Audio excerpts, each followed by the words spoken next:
Sepertinya jika kita membicarakan pabrikan motor tidak akan ada habisnya. Walaupun di Indonesia Yamaha kalah pasar dengan Honda, namun di beberapa negara lain Yamaha malah lebih unggul. Dan sebelumnya kita sudah membahas kalau Yamaha lebih disukai di Malaysia dibandingkan dengan Honda dan pabrikan motor lainnya. Namun ada satu pabrikan yang gak terduga yang bisa menjadi market leader di suatu negara, khususnya di India, dan pabrikan tersebut adalah Suzuki. Yang kita tahu, Suzuki di Indonesia sudah berada di ujung tanduk dan banyak bengkel resminya sudah tutup dan menghilang tanpa jejak. Namun kondisi ini semua cukup terbalik di India, yang seperti sudah saya bilang Suzuki menjadi market leader di sana. Pertanyaannya, kenapa Suzuki bisa menjadi market leader di India? Sebelum kita membahas mengapa Suzuki sangat disukai di India, maka kita akan sedikit membahas sejarah tentang pabrikan motor asal Jepang ini.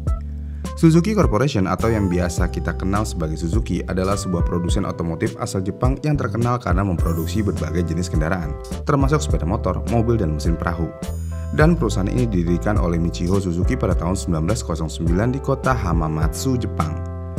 Lalu Suzuki juga pertama kali memulai sejarahnya dengan memproduksi alat tenun. Namun pada tahun 1937, perusahaan ini memutuskan untuk mencoba memasuki industri otomotif dengan memproduksi sepeda motor. Kemudian pada tahun 1952, Suzuki meluncurkan sepeda motor pertamanya yang disebut Power Free.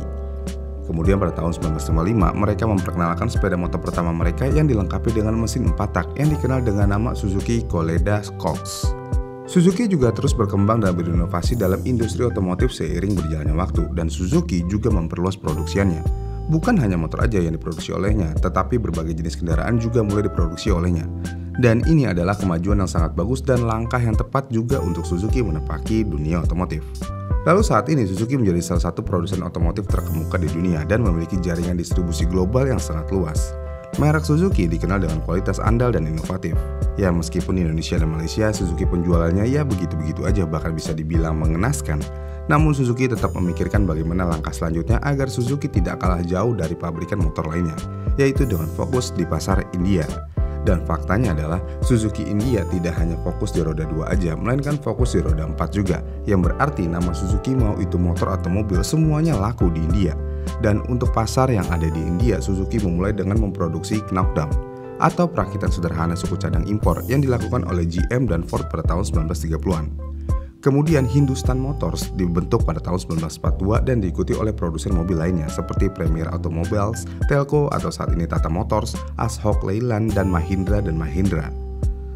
Dan perlu kalian tahu kalau semuanya ini didirikan menggunakan modal dalam negeri. Karena faktor teknologi produksi membuat mobil dalam negeri ini rendah, maka pemerintah India ingin mengembangkan pembuatan mobil yang dapat memproduksi mobil konsumen bahan bakar yang hemat dengan biaya rendah.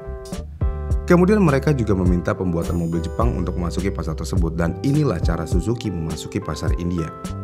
Kemudian pada tahun 1982, Suzuki mulai mengembangkan ke bisnis roda 2, namun bukan mengatasnamakan Suzuki, melainkan mereka membuat usaha patungan dengan produsen lokal kala itu, yaitu TVS. Dan dalam kerjasama ini mereka menghasilkan TVS Suzuki AX100. Dan setelah peluncuran motor tersebut, Suzuki seakan-akan sudah seperti menguasai India, mau itu di sektor roda 4 ataupun roda 2. Karena hal tersebut di tahun yang sama, yaitu pada tahun 1982, pemerintah India dan Suzuki menandatangani perjanjian JV. Dan Suzuki harus memulai produksi melalui pabrikan milik negara India yang dinamakan Maruti Udyog. Namun pada saat itu industri otomotif menganggap ini sebagai suatu hal yang cukup gegabah, dan beberapa pejabat juga ikut menentang perjanjian tersebut. Namun dengan kepercayaan diri, Osamu Suzuki yang menjadi presiden saat itu mengatakan bahwa tidak ada orang lain yang datang ke India, jadi mereka punya peluang yang cukup baik, karena mereka berada di peringkat terendah di antara produsen dalam negeri dan ingin menjadi yang pertama. Maka dengan semangat inilah mereka mengambil keputusan untuk memulai operasinya di India. Dan karena Suzuki adalah satu-satunya produsen mobil asing di India pada saat itu, maka Suzuki mampu memanfaatkan hal ini dengan mempekerjakan insinyur-insinyur India terbaik. Dan itulah awal mulanya Suzuki bisa menguasai pasar India. Namun dengan kesuksesan yang ada selama 19 tahun dengan TVS, akhirnya kerjasama tersebut berakhir tepatnya pada tahun 2001. Dan alasan kerjasama ini berakhir yaitu Suzuki dibilang menghambat perkembangan TVS kala itu. Kenapa menghambat perkembangannya? Ya intinya banyak politik Jepang yang tidak masuk dengan politik India. Yang dimaksudkan politik di sini adalah politik dalam suatu perusahaannya. Dengan kecekcokan yang ada, akhirnya kerjasama ini ya berakhir. Dan dengan berakhirnya kesepakatan ini, akhirnya nama Suzuki khususnya di motor hilang pada tahun 2001. Namun Suzuki nggak berhenti di situ aja, karena Suzuki akhirnya melakukan comeback pada tahun 2006. Dan Suzuki di tahun tersebut benar-benar berdiri sendiri dan menggunakan nama Suzuki. Pada awal kemunculan nama Suzuki di India, Suzuki tidak sukses seperti ketika mereka bekerjasama dengan TVS. Kenapa demikian? Ya karena mereka masih mengeluarkan motor-motor yang bentuknya Jepang banget. Namun dengan cepat Suzuki langsung menyadari kalau di India pasarnya bukan seperti ini. Dengan demikian mereka merilis motor matic yang bernama Access 125. Dan ini adalah motor yang membuat titik balik bagi Suzuki di India. Namun walaupun motor ini cukup sukses di India, Suzuki tetap membutuhkan waktu yang cukup lama untuk bisa mencapai di titik ini. Karena Suzuki menguasai pasar India secara perlahan, dan puncaknya ada di tahun 2012.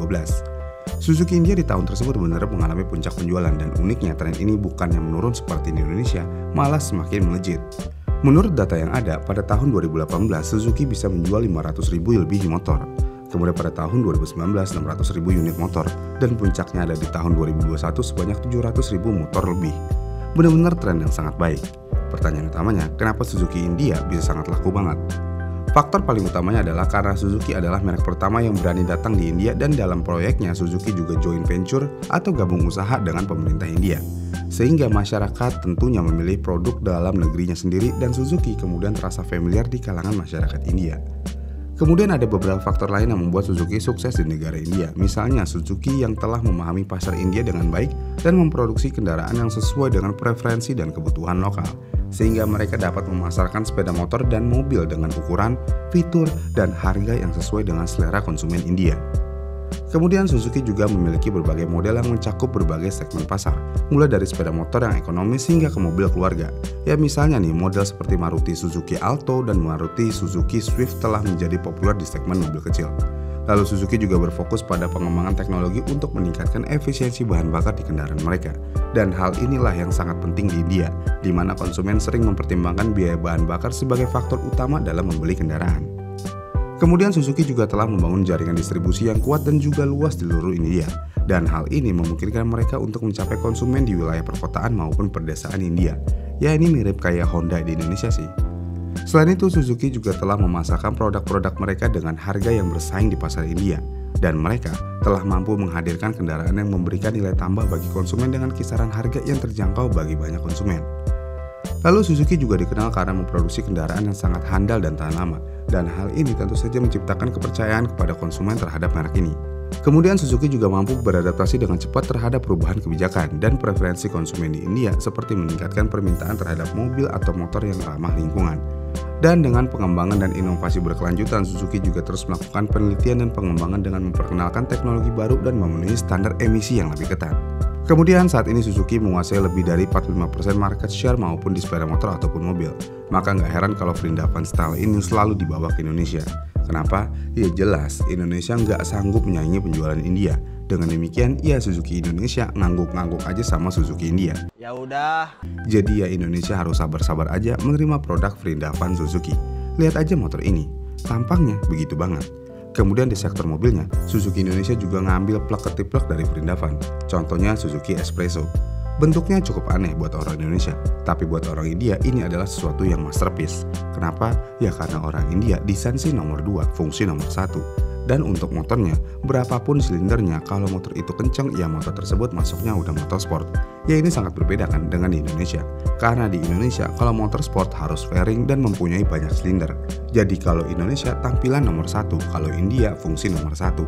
Jadi nggak heran nih sekali lagi, India dan Indonesia akan selalu kontra dalam hal desain. Dan itulah alasan kenapa Suzuki sangat laris manis di India. Bagaimana nih menurut kalian? Komen di kolom komentar di bawah ya. Jika kalian suka dengan video ini, kalian bisa like dan subscribe channel ini, dan sampai jumpa di video selanjutnya.